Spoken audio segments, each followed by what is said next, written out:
Shiva's love for Sati was like I was just now telling, when we were in the Kailash trip, people became weepy about what they missed. They didn't miss anything, but they felt they missed. So, it's one of those moments when you yield. So Shiva's love for Sati is just like that. It's one of those moments where he gave in to the ways of emotion and to the ways of life. That was not an eventual happening in his life, that was just a small happening in his life. It is his silence which is of utmost significance to us. It is his silence which is of greatest value to us, not his romance, not his marriage, not his wife's death, not these things. But how to talk about his silence? There is no way to talk about his silence.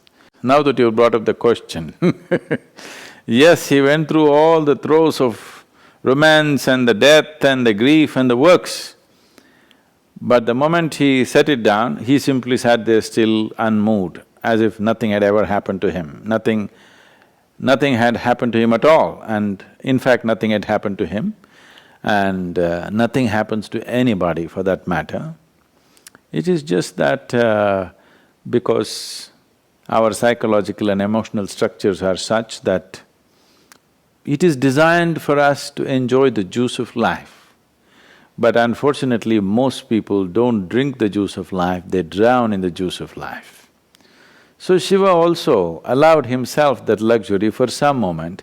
When he thought it's enough, he came out of it and sat there completely conscious and in a different state. So don't ever think that was the eventual happening, that was just a small happening in his life, and that was fine. That made him kind of more human-friendly because people could relate to him because he also grieved. That gives some joy to all the people who are in different levels of misery, that Shiva also suffered for a certain period of time. But you need to understand, it's just one of those moments when he is given into the process of life. But the moment he wants to stop it, he stops it immediately and sits there untouched by any of these things.